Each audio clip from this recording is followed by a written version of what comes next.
We are just now finally getting to the famous Idols of the Mind in Francis Bacon's Novum Organon, the new Organon, the book that's supposed to replace the old silly Aristotelian way, as Bacon fancies it, the Aristotelian silly way of thinking, the way of the flawed Aristotelian way of doing logic and trying to figure things out about the world, which needs replacing. Bacon's trying to replace it in this book.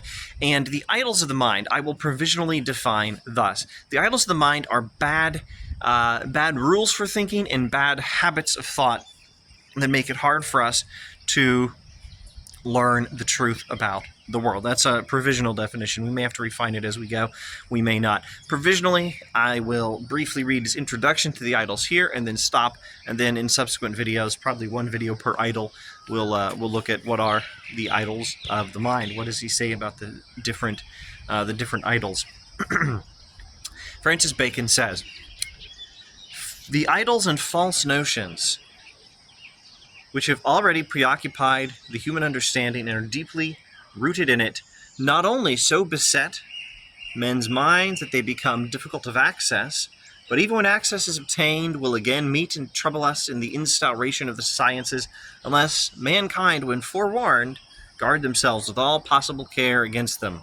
All right, long sentence. Let's see if I can interpret it briefly.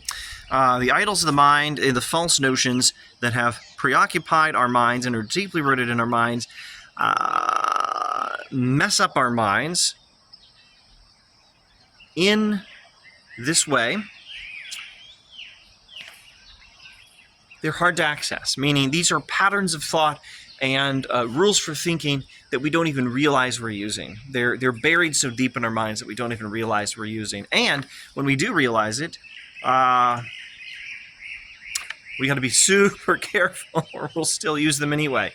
Once we realize they're there, we have to be really careful, or we're going to keep using those idols, keep using those bad patterns of thought, those flawed rules for learning.